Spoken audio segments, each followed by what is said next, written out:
You've been told time is fair, that everyone gets the same 24 hours. But this is the most dangerous lie ever sold to humanity, because time is not equal. It never was, and it never will be.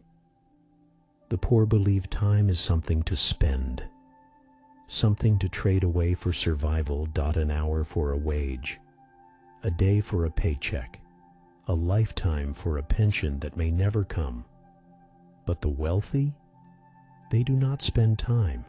They engineer it. They shape it, stretch it, bend it until it works in their favor. That is the first uncomfortable truth you must swallow. Time is not neutral. It is not some fair stage where everyone performs equally. It is a battlefield. And on that battlefield, the poor bleed their hours away while the powerful rewrite the rules of the clock. Think about it. If time were truly equal, the king and the peasant would live the same day. But they don't.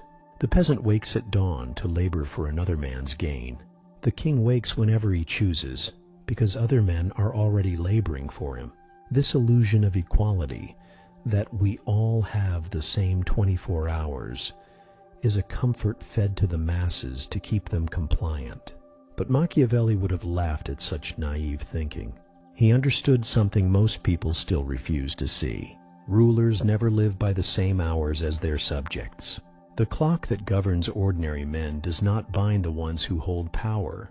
Their time flows differently, because they own not only their minutes, but the minutes of everyone beneath them. When you sell your labor, you are not just selling effort. You are selling hours of your life. And the buyer, the employer, the landlord, the magnate, walks away owning a piece of your existence. This is why the rich appear to live outside the clock. While you run from one deadline to another, they are free to set their own pace. While you count the hours until Friday night, they are designing futures that will pay them long after they're gone. The truth is brutal. If you do not control your time, someone else will, and they will use it to build empires while you barely survive. Machiavelli saw this in Florence centuries ago. The peasants worked until their backs broke, selling their hours for coins that barely fed them. But the merchant princes, the Medici, the ruling families, they didn't sell their time. They bought other people's, and in doing so, they multiplied their power without ever lifting a hand themselves. This is the most elegant conquest of all. To own the minutes of another man's life without spilling a drop of his blood. So ask yourself this: whose clock are you living on? Your own or someone else's? You may think, at least time is fair. The rich man's day is no longer than mine. But that's an illusion, because when you wake up already owing your hours to a boss, a landlord, a system, you no longer have 24 hours. Your time was stolen before the sun even rose. The wealthy understand this. That's why they weaponize time. They do not simply let it pass. They make it work for them. Their money compounds while they sleep. Their businesses operate while they vacation. Their networks move in silence, multiplying value in the background. Meanwhile, the poor burn their hours for immediate survival. The reward dies as soon as the paycheck clears. No surplus, no compounding, no escape. This is why the gap between the rich and the poor is not just about money. It is about control of time. Because once you stop selling hours and start owning hours, yours and others, you step out of the prison of the clock. You move from being governed by time to becoming the one who governs it. This is the untold law Machiavelli hinted at. Power is not just the sword, not just wealth, not just influence. It is the ability to dictate the rhythm of reality itself, to make time lean toward you instead of against you. And here's the hard truth. If time is not bending in your favor, it is bending in someone else's, and you are paying the price. So never forget this. Time is not equal. It is never fair. And those who cling to the fantasy of fairness will remain trapped, forever trading life for scraps. But those who see time for what it truly is, malleable, manipulable, weaponized, those are the ones who rise. Those are the ones who stand above the clock, while the rest of the world is chained to it.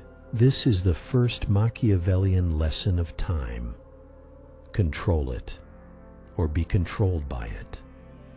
And here's the truth that follows from everything we just uncovered. If time isn't fair, then the game isn't about having hours. It's about multiplying them. This is what separates ordinary people from the wealthy. The poor believe 1 hour equals 1 hour. The wealthy know a single hour can be stretched into 10.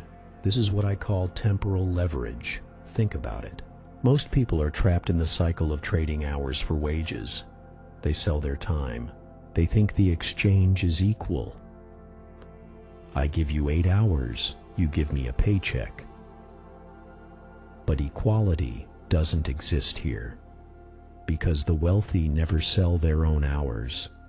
They buy yours. They purchase your time, your labor, your attention, and they transform it into something that compounds while they sleep. This is why the rich appear to move slower, calmer, almost unbothered. It's not because they're lazy.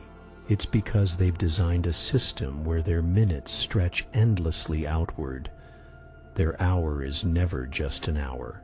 It's an army of hours, borrowed from everyone working beneath them. Machiavelli understood this better than anyone. He wrote that a ruler should never live by the same clock as his subjects. Kings and princes weren't bound by the bell that rang in the town square. Their power came from manipulating the rhythm of other people's days, forcing peasants to rise at dawn, soldiers to march at noon, merchants to pay taxes at sunset.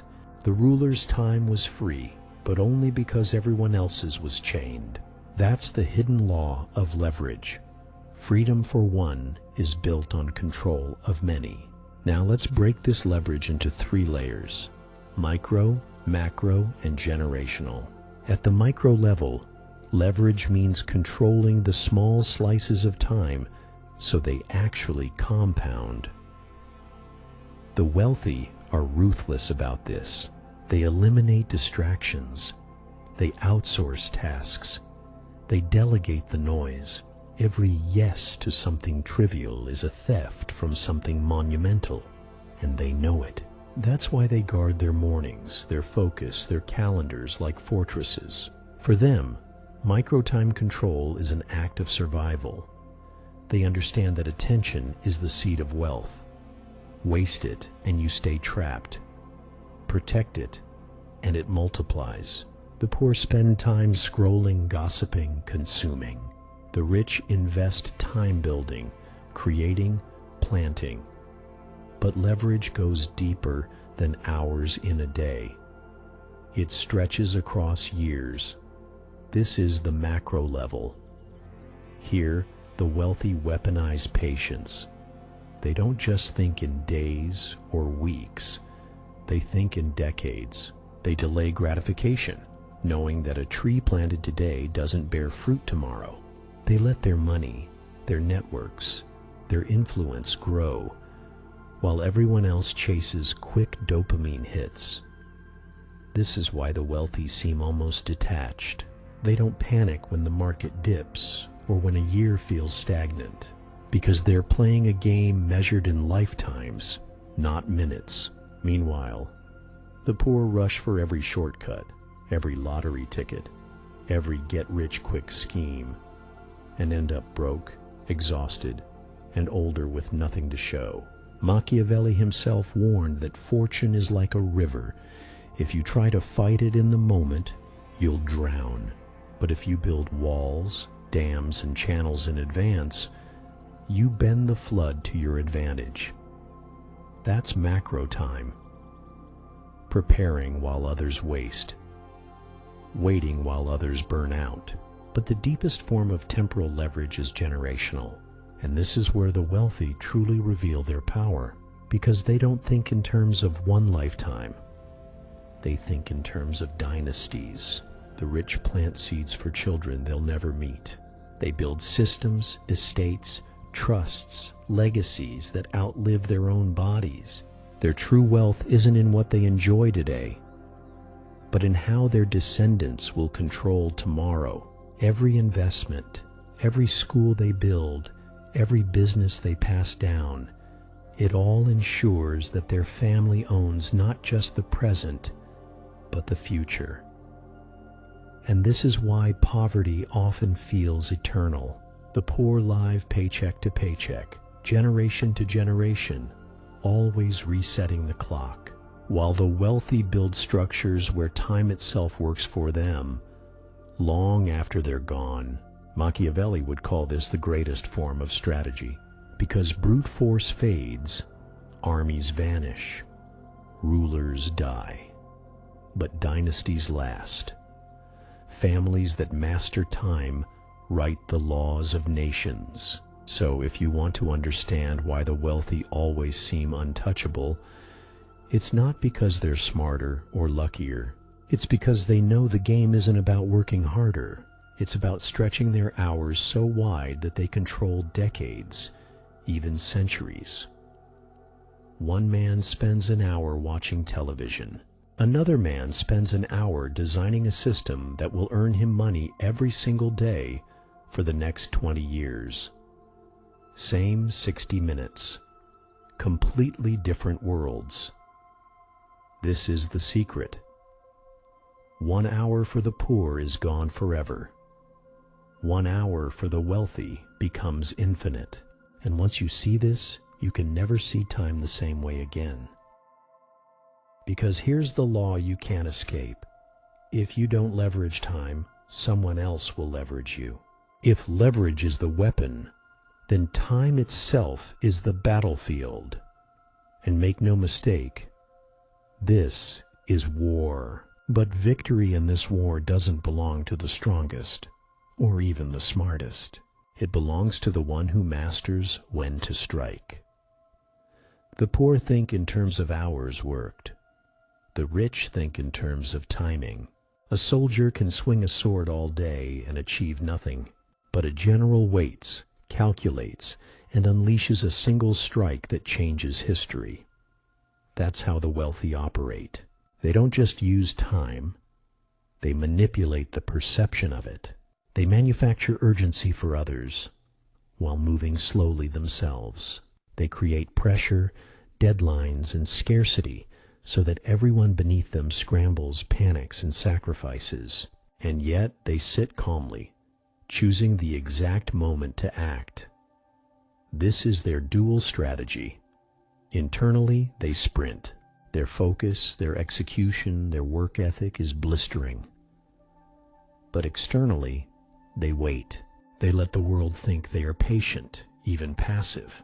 In reality, they are building silently, preparing ruthlessly, so that when they finally act, the world calls it luck or overnight success. Machiavelli hinted at this when he described rulers who knew how to compress time. To outsiders, their rise looked sudden, explosive, but in truth, they had been planting seeds for years, waiting for the exact moment to reap. That's the art. Sprint inside, wait outside. There's even a modern name for part of this game, Parkinson's Law. The idea that work expands to fill the time you give it. The wealthy weaponize this principle. They set brutal, artificial deadlines for themselves, forcing outcomes faster, compressing projects that would take others months into mere weeks. By doing this, they collapse time in their favor. This is Machiavellian compression. Instead of letting time slip lazily by, they tighten it, forcing action, forcing decisions, forcing results. It's why entrepreneurs often set impossible launch dates. It's why investors force companies into quarterly targets. It's why generals in history launched campaigns before winter storms, because compressing time breaks the enemy. But just as important as compression is the opposite: weaponized patience. The wealthy know that sometimes the deadliest move is no move at all. They let silence speak. They let stillness crush. Think of negotiations. The poor rush to fill the silence, offering discounts, concessions, anything to ease the tension. The wealthy sit back, saying nothing, and watch the other side destroy themselves. Patience isn't weakness. It's a blade. A landlord can wait out a tenant. A venture capitalist can wait for a founder to break. An investor can wait while markets collapse, then sweep in when blood is on the streets. This patience is not passive. It's a form of dominance. And here's where we see the clearest case studies of time as profit. Take landlords. They don't just own property, they own time. Every month, tenants hand over money simply for the privilege of staying on the clock. Rent is the monetization of passing hours. Or look at venture capitalists. They buy in early, then wait. They don't need to work in the trenches. They let time, years, sometimes decades, mature their investment. When the right moment comes, they strike with a sale or an exit that multiplies their original stake. Or investors. They put money into markets and let time itself do the compounding.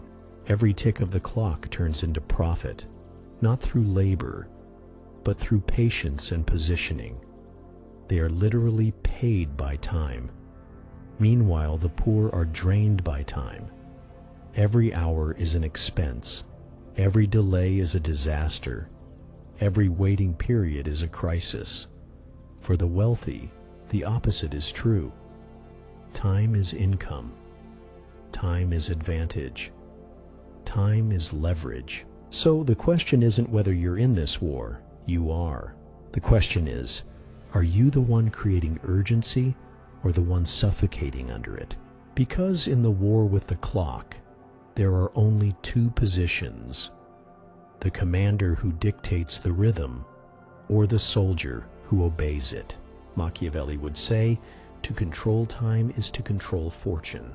And fortune, like an army, bends to those who master the tempo of battle. So remember this dual law: compress when it's time to strike, wait when it's time to break. This is how the wealthy turn the clock itself into a weapon of power.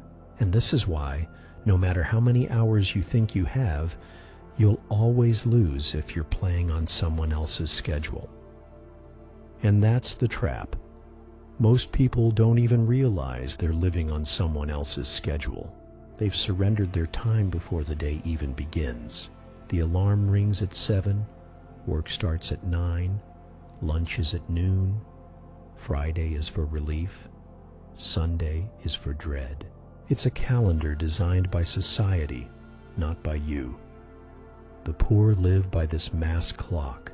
Weekdays, weekends, holidays, all dictated from above. Their energy, their rhythm, their very sense of time is borrowed from the system. And this is why they stay trapped.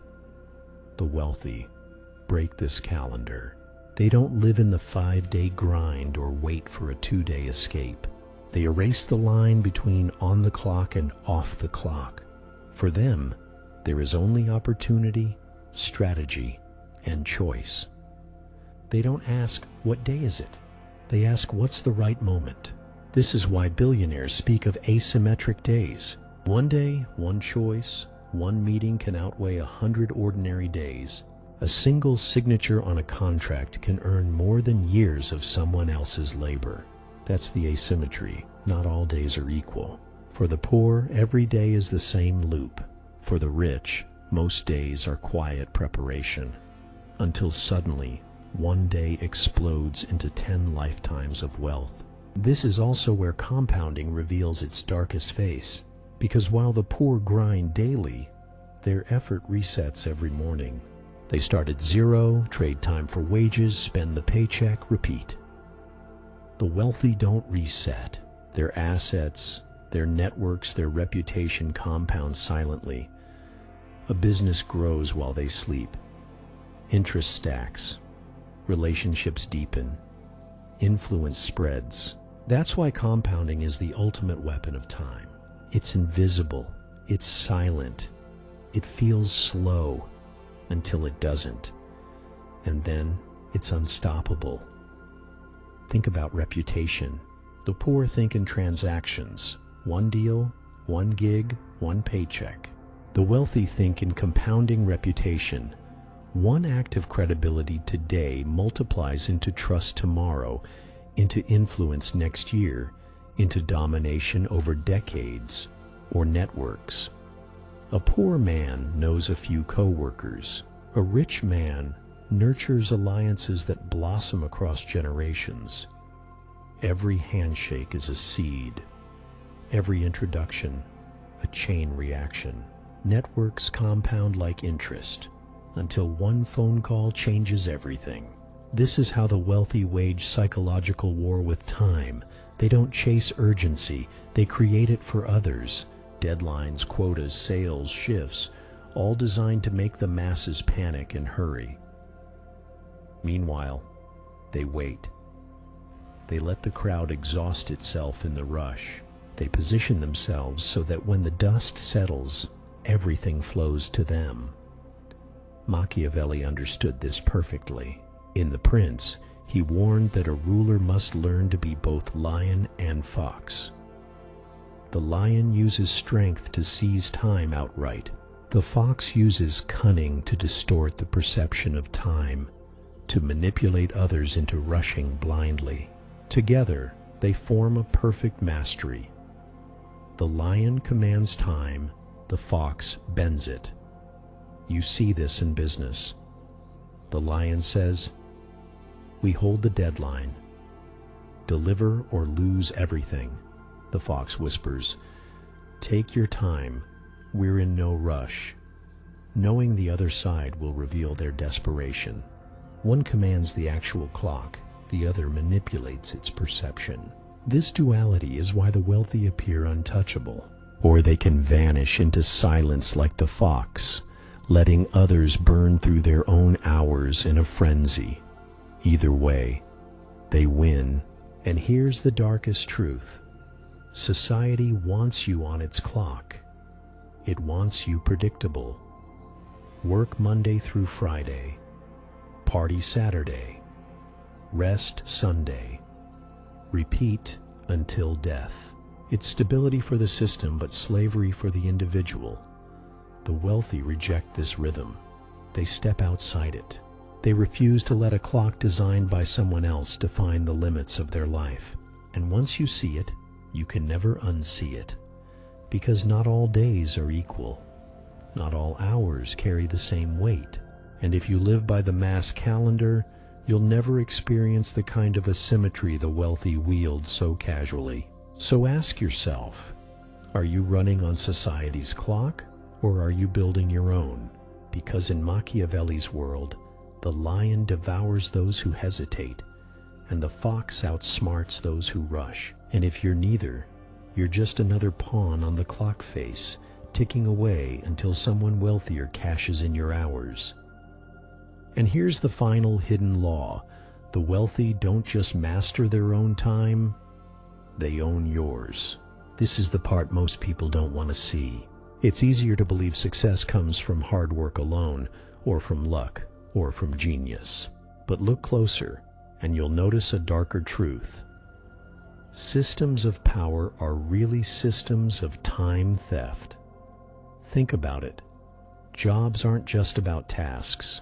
They're about renting out your hours to someone who profits far more from them than you ever will. Platforms, social media, entertainment, advertising. They don't give you content for free. They steal your attention, sell it to the highest bidder, and leave you empty-handed. Hierarchies? They're pyramids built on stolen time. The CEO doesn't pull 1,000-hour weeks. He captures the hours of thousands of workers beneath him. This is the secret architecture of wealth. Every system is designed to funnel your minutes into their compounding. Every scroll, every shift, every signature, every distraction, it all becomes theirs. And this is exactly what Machiavelli meant when he warned rulers never to rely solely on their own strength. A prince who fights with only his own arms is weak. A prince who multiplies his power through the arms of others is unbreakable. The wealthy understand this. Their wealth is not their hours.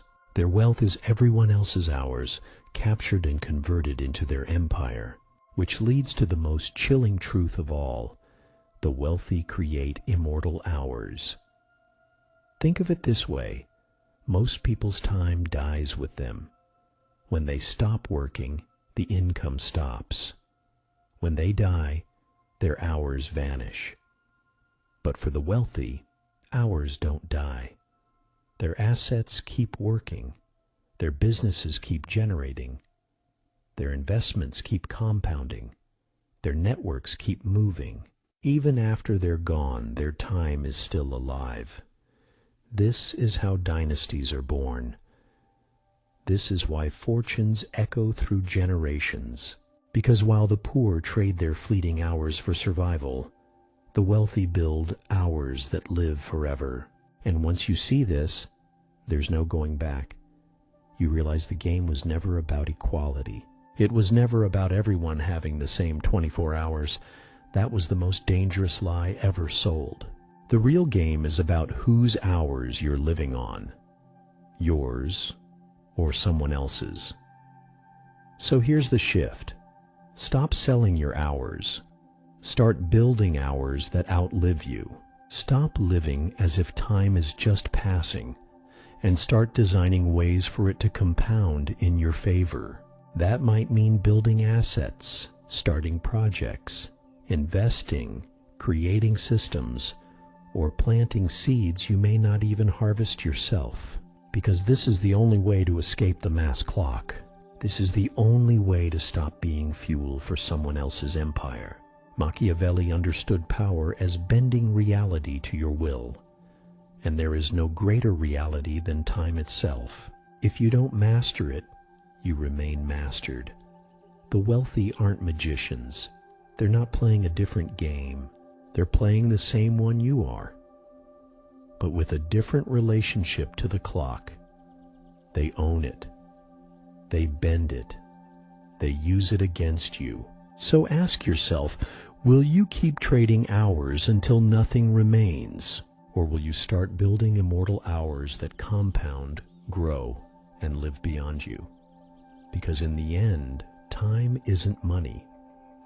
Time is power. And it belongs to those who dare to steal it back. If you found this breakdown of Machiavelli's untold law eye-opening, subscribe for more. Leave a comment with your thoughts, and share this video with someone who needs to stop being bent by time and start bending it themselves.